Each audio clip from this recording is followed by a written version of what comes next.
தாய் தமிழ் உறவுகளுக்கு வணக்கம். பரபரப்பான ஒரு தீர்ப்பு, எல்லோரும் காத்து கொண்டிருந்த ஒரு தீர்ப்பு, முக்கியமாக மாணவர்கள் காத்து கொண்டிருந்த தீர்ப்பு. ஞானசேகரனுக்கு 30 ஆண்டுகள் ஆயுள் தண்டனை, அதுவும் குறைப்பு இல்லாத ஆயுள் தண்டனை. திரட்டப்பட்ட தகவல்கள், தெளிவான விளக்கங்கள் அறிந்து கொள்வோம், தெரிந்து கொள்வோம் இன்றைய முத்தமிழ் முரசு காணொளியில்.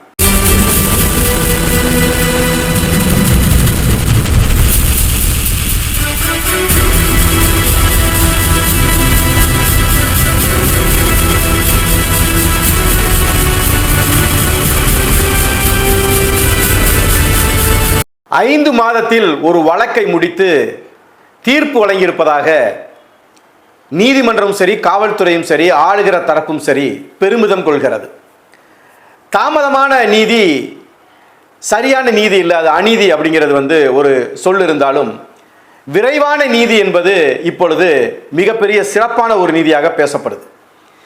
அதுவும் குறிப்பாக இந்த வழக்கில் ஞானசேகரன் அண்ணா பல்கலைக்கழக மாணவி மீது கொண்ட அந்த பாலியல் வன்கொடுமைக்கான இந்த தீர்ப்புல முத்தாய்ப்பான தீர்ப்பு. அப்படின்னா 30 ஆண்டுகள் ஆயுள் அப்படிங்கிறத விட குறைப்பு இல்லாத 30 ஆண்டு ஆயுள் அப்படிங்கிறதும் 90,000 அபராதம் அப்படிங்கிறதும். 90,000 அபராதம் ஒன்றும் ஞானசேகரனுக்கு பெருசு இல்லை. அவர் பிரியாணி கடை நடத்தி வச்சு கோடிக்கணக்கில் பணம் வச்சிருக்கிறாரு. பல இடங்கள்ல பல வீடுகளில் இரவுல புகுந்து கொள்ளையடிச்சு வச்சிருக்கிறாரு. அது அவருக்கு பிரச்சனை இல்லை. ஆனால் குறைப்பு இல்லாத 30 ஆண்டு ஆயுள் இருக்கு பாருங்க. அதாவது அதை என்ன சொல்றாங்கன்னா, வித்தவுட் ரெமிஷன் அப்படிங்கிறாங்க. அதாவது அண்ணா பிறந்த நாள் 14 ஆண்டுகள் ஆயிருச்சு, 20 ஆண்டுகள் ஆயிருச்சு, அதனால அவருக்கு நன்னடத்தை சான்றிதழ் இருந்துச்சுன்னா அவரை விடுதலை செய்யலாம் அப்படின்லாம் ஒரு விதி இருக்குது இல்லையா? இப்ப கோவையில் பல்கலைக்கழக மாணவிகள், வேளாண் பல்கலைக்கழக மாணவிகள் 3 பேர் இருந்து எரித்து கொல்லப்பட்ட வழக்கு. அதிமுக காலத்தில் ஜெயலலிதாவுடைய அந்த தீர்ப்பை ஒட்டி 3 மாணவிகள் எரித்து கொலை செய்யப்பட்டாங்க பேருந்துல. அது சம்பந்தமான குற்றவாளிகள் வெளியே வந்துட்டாங்க. என்னன்னா, அண்ணா பிறந்த நாள், நன்னடத்தை சான்றிதழ். இவங்க தன்னுடைய தண்டனை காலத்துல சிறையில சரியா தான் இருந்தாங்க, ஒழுக்கத்தோட தான் இருந்தாங்க, மனம் மாறுதல் அடைஞ்சிருக்கிறாங்க அப்படின்னு எல்லாம் சொல்லிட்டா அவங்களை வெளியே விட்டுறலாம்னு இருக்கு இல்லையா? அதெல்லாம் கிடையாது. குறைப்பு இல்லாத ஆயுள் அப்படின்னா இவனுக்கு இடையில எந்த விதமான சலுகையும் கிடையாது. 30 ஆண்டுகள் இவன் சிறையில் இருந்தே ஆகணும் அப்படிங்கிறதா இந்த தீர்ப்புடைய முத்தாய்ப்பான விஷயம். வரிசையாக இவனுடைய இந்த நடவடிக்கைகள், இவன் மீது மொத்தம் 11 குற்றச்சாட்டுகள் வைக்கப்பட்டிருக்கு. அந்த 11 குற்றச்சாட்டுகளும் நிரூபணமாயிருக்கு. மிக முக்கியமாக இந்த வழக்கில் பார்க்க வேண்டிய விஷயம், பிறல் சாட்சிகளே இல்லை. சாட்சிகள் பூரா இந்த 5 மாதங்களும் எந்த விதத்திலும் முன்னுக்கு பின் முரணாக தன்னுடைய வாக்குமூலத்தை மாற்றி சொல்லல. அது மிக சிறப்பான ஒரு செயல் இந்த நீதிமன்றத்தில் நடந்திருக்கிறது. இதுல என்னென்ன விதமான சட்டப்பிரிவுகளின் கீழ் நம்ம எந்த விதமான இதுல எவ்வளவு ஆண்டுகள் அப்படிங்கிறத ரொம்ப தெளிவா நீதிபதி கொடுத்திருக்கிறாங்க. அதுல 64 பாரதிய நியாய சங்கீதா, அதுல 64 ஒன்னின்படி பாலியல் வன்கொடுமை 30 ஆண்டுகள் குறைப்பு இல்லாத ஒரு ஆயுள், 25,000 அதற்கு அபராதம். சட்டப்பிரிவு 75 2 விருப்பத்திற்கு மாறாக பாலியல் வன்கொடுமை, அதுக்கு ஒரு 3 ஆண்டு. சட்டப்பிரிவு 76 கடுமையாக தாக்குதல். ஞானசேகரன் அந்த மாணவியை கடுமையாக தாக்கி இருக்கிறார், அதற்கு 7 ஆண்டுகளும் 10,000. 87வது சட்டப்பிரிவின்படி வலுக்கட்டாயமாக கடத்திட்டு போய் பாலியல் வன்கொடுமை செய்தது, அதற்கு 10 ஆண்டுகளும் 10,000. 126 2 மாணவியை செல்ல விடாமல், அவரை போக விடாமல் தடுத்து நிறுத்தினது 1 மாதம். 127 பிரிவு 2 உடலில் காயம் ஏற்படுத்தியது, அதற்கு 1 ஆண்டு. கடைசியாக 329 மாணவியினுடைய விருப்பத்திற்கு மாறாக அணுகியது, அத்துமீறியது, அதற்கு ஒரு 3 ஆண்டு. இந்த மொத்த வடிவமாக குறைப்பு இல்லாத 30 ஆண்டுகள் ஆயுள் தண்டனைங்கிறது தான் இங்க விஷயமே. இன்னும் இதுல ஒரு சிறப்பான விஷயம் என்னன்னா, பாதிக்கப்பட்டது ஒரு மாணவி, அவங்க ஒரு பெண். சம்பந்தப்பட்ட கோட்டூர் அந்த காவல் நிலையம், அனைத்து மகளிர் காவல் நிலையம், அங்கே இருந்தவர்கள் பெண் ஆய்வாளர்கள், பெண் சார்பு ஆய்வாளர்கள். இதையெல்லாம் தாண்டி இந்த அரசு ஸ்பெஷல் இன்வெஸ்டிகேஷன் டீம் SIT ஒன்று போட்டாங்க. 3 IPS அதிகாரிகளை அதில் வச்சிருந்தாங்க. ஸ்னேகப்பிரியா, பிருந்தா, ஐமான் ஜமால் அப்படிங்கிற 3 பெண் IPS அதிகாரிகள். இந்த வழக்கினுடைய அரசு வழக்கறிஞர் யார் தெரியுமா? மேரி ஜெயந்தி, அவரும் ஒரு பெண். இதையெல்லாம் தாண்டி இந்த வழக்கில் நீதிபதியாக இருந்து இன்று தீர்ப்பு வழங்கியிருப்பவர் ராஜலட்சுமி.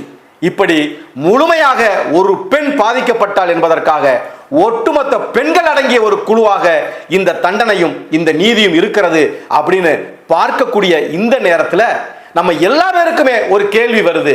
சிறப்பான தீர்ப்பு தான், வெகு காலம் இழுக்காமல் கொண்டு போன தீர்ப்பு தான், அந்த குறைப்பே இல்லாத 30 ஆண்டு ஆயுள்னு சொல்றாங்க பாருங்க, அது இன்னும் சிறப்பான தீர்ப்பு தான்.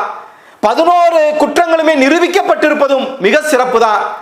5 மாதத்தில் நடந்துச்சு, பிறர் சாட்சிகளே இல்லாத ஒரு வழக்கு, அதுவும் சிறப்பு தான்.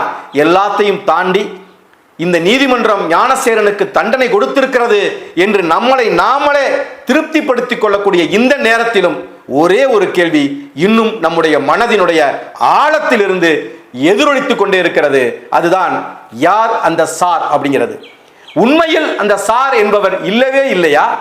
இல்லை என்றால் பொள்ளாச்சி விவகாரத்தில் எப்படி 9 பேர் மீது சரியான தண்டனை கொடுக்கப்பட்டு, ஆனால் சம்பந்தப்பட்ட முன்னாள் அமைச்சருடைய மகன் மட்டும் அதில் தப்பித்து போறானே, அதுபோல இந்த அண்ணா பல்கலைக்கழக வழக்கிலையும் யார் அந்த சார் அப்படிங்கிறவர் அரசியல் சார்புடையவராய் இருப்பதனால் அவர் தப்பிக்கப்பட்டாரா? இந்த கேள்வி எல்லாருடைய மனதிலும் இருக்கிறது. ஆனாலும் ஒரு சின்ன ஒரு மகிழ்வு, சின்ன ஒரு திருப்தி, நீதி கிடைக்கும். பெண்களுக்கு எதிராக ஏதோ ஒரு பாலியல் வன்கொடுமை நடந்தால் அது அந்த நீதியை நிலைநாட்டுவார்கள் அப்படின்னு சட்டத்தின் மீது உள்ள நம்பிக்கையை இது ஏற்படுத்துவதாக இருந்தாலுமே நம்முடைய செவிகளில் யார் அந்த சார், யார் அந்த சார், யார் அந்த சார் என்பது எதிரொலித்துக் கொண்டே இருக்கிறது. இன்று வேண்டுமானால் அந்த சார் நீதிமன்றத்திற்கு முன்னால், காவல்துறைக்கு முன்னால், நீதிபதிகளுக்கு முன்னால் போயிருந்திருக்கலாம், மறைந்திருந்திருக்கலாம். ஆனால் என்றாவது ஒரு சார், அந்த சார் என்றாவது ஒரு நாள் இவர்தான் அந்த சார் அப்படிங்கிற முடிவும் அந்த தீர்ப்பும் ஒரு நாள் வரும் அப்படிங்கிற நம்பிக்கை மக்களுக்கு இருக்குது. ஏன் அப்படின்னா எத்தனையோ தீர்ப்புகள் எழுதப்பட்டு திருத்தப்பட்டு வந்திருக்கிறது, மேல்முறையீடு போய் அங்கே அது சிக்கப்பட்டு வந்திருக்கிறது. எது எப்படியோ யார் அந்த சார் என்கின்ற அந்த ஒரு கேள்வியை மட்டும் இந்த தீர்ப்போ, இந்த நீதிமன்றமோ, இந்த நீதிபதிகளோ, இந்த காவல்துறையோ, இந்த IPS அதிகாரிகளோ அதற்கான பதிலை இதுவரைக்கும் தெளிவாக சொல்லல. ஆனால் ஒரு விஷயம் சொல்றாங்க, ஆவணங்களின் அடிப்படையிலும் அறிவியல் அடிப்படையிலும் அந்த சார் இல்லை அப்படின்னு சொல்றாங்க. ஆவணங்களின் அடிப்படையில், அறிவியலின் அடிப்படையில். ஆவணங்களை யார் ஏற்படுத்துவது? இந்த அரசுக்கு கீழ் உள்ள காவல்துறை. அறிவியல் என்ன சொல்ல வர்றாங்க? ஏர்டெல் தான் அவன் பயன்படுத்தினா, அந்த ஏர்டெல் நிறுவனமே சொல்லுது அவன் ஃபிளைட் மோட்ல தான் வச்சிருந்தான், அந்த நேரத்தில் யாரும் அவனோட தொடர்புக்கு வரல. அப்ப ஏர்டெல் தான் கடவுளா? அப்ப ஏர்டெல் தான் உங்க உச்சபட்ச நீதிபதியா? ஒரு ஏர்டெல் என்கின்ற ஒரு தனியார் அலைபேசி நிறுவனம் சொல்லக்கூடிய அந்த ஒற்றை வார்த்தையை நீங்கள் உங்களுடைய தீர்ப்புக்கான வார்த்தையை எடுத்துக்கொள்வீர்கள் என்றால் இது மிகப்பெரிய கேலி கூத்தான, ஒரு நகைச்சுவையான, ஒரு முட்டாள்தனமான ஒரு விஷயமாக தெரிகிறது. அந்த சம்பவம் நடந்ததற்கு முன்பும் பின்பும் யார் யாரோடெல்லாம் அவன் தொடர்பில் இருந்திருக்கிறான், அதுவெல்லாம் வராமல் இருந்திருக்குமா? தான் தப்பித்து போவதற்காக அவன் யாரையெல்லாம் அணுகி இருக்கிறான் என்பதெல்லாம் அதுல வந்திருக்கும்ல. அப்ப யாருமே அதுல அரசியல் தலையீடுகளே இல்லையா? ஆளும் தரப்போ இல்ல முன்னாள் ஆண்ட தரப்போ ஒருத்தர் கூட இல்லையா? இது ஒரு உளவியல் ரீதியான விஷயம் தானே. நான் மாட்டிக்கொள்கிறேன் என்றால் நான் தப்பித்துக் கொள்வதற்கு உடனடியாக நான் என்னுடைய எல்லா அஸ்திரத்தையும் நான் பயன்படுத்துவேன்ல, என்னுடைய அனைத்து ஆற்றலையும் திறமையும் நான் வெளிக்கொணர்வேன்ல, எனக்கு உதவியாக எனக்கு துணையாக நான் இழுப்பேன்ல. அப்ப அவன் யாரையெல்லாம் தொடர்பு கொண்டிருப்பான்னு அதுல வந்திருக்கும்ல. எப்படியோ அந்த சாரினுடைய மனச்சாட்சி அவரை உறுத்தும் அப்படிங்கிற ஒரு நிறைவோடு வேணா இருப்பான். ஆனால் என்றைக்காவது ஒரு நாள் அந்த சார் இவர்தான் அந்த சார் அப்படிங்கிற பதில் இதற்கு வரும். இதுல முக்கியமா நன்றி சொல்ல வேண்டியது சம்பந்தப்பட்ட அந்த மாணவி. ஏன் அப்படின்னா அந்த மாணவி அவங்களுக்கான நீதியை மட்டும், அவங்களுக்கான பாதுகாப்பை மட்டும் உறுதி செய்யல. இதற்கு பின்னால் ஞானசேகரன் இந்த மாணவி இந்த விஷயத்தை வெளிக்கொணராம இருந்திருந்தா இந்த ஞானசேகரனால அந்த அண்ணா பல்கலைக்கழகத்துக்குள்ள இல்ல வேற ஏதாவது ஒரு கல்லூரிக்குள்ள இது போன்ற ஒரு மாணவி பாதிக்கப்படாம அந்த ஒரு நீதியை பெற்று தந்தது இந்த மாணவி தான். இப்ப நமக்கு தெரிஞ்சது இதற்கு பின்னால் வந்த மாணவியை காப்பாத்திட்டாங்கன்ற ஒரு திருப்தி இருக்கு. ஆனால் இந்த மாணவிக்கு முன்னாலும் இவனால் பாதிக்கப்பட்ட மாணவிகள் இப்ப எவ்வளவு மகிழ்ந்திருப்பாங்க. இது போன்ற ஒரு செயலை நாம அன்னைக்கே செஞ்சிருந்தா இன்னைக்கு இதை முன்னின்று கொண்டு வந்த மாணவிக்கு இது நடந்திருக்காம இருந்திருக்குமே அப்படிங்கிற எண்ணமும் அவங்களுக்கு இருந்திருக்கும். எப்படியோ இதற்கு முன்னால் பாதிக்கப்பட்ட மாணவிகள், இப்ப பாதிக்கப்பட்ட மாணவி, இந்த தீர்ப்பு, இந்த ஞானசேகரன் பிடிபட்டதற்கு பிறகு இனிமேல் அப்படிப்பட்ட மாணவி யாரும் பாதிக்கப்படாமல் இருக்கிறது. இத்தனையும் தொடங்கிய இந்த அம்சமான இந்த வழக்கு, இந்த அண்ணா பல்கலைக்கழக இந்த வழக்கை கொண்டு வந்த அந்த மாணவிக்கு தான் இந்த பெருமையும் இந்த புகழும் சேரும்.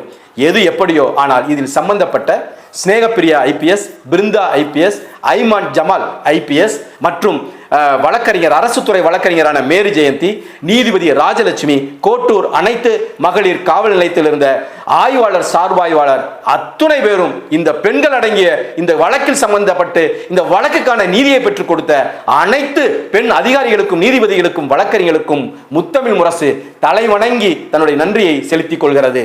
பாரதி கண்ட புதுமை பெண்ணாக அந்த பாதிக்கப்பட்ட மாணவியை நாம் பார்க்கிறோம். இருந்தாலும் யார் அந்த சார்? அந்த கேள்விக்கு இவர்தான் அந்த சார் என்பதை எதிர்நோக்கியே இந்த காணொளியை முடிக்கிறேன். நன்றி, வணக்கம்.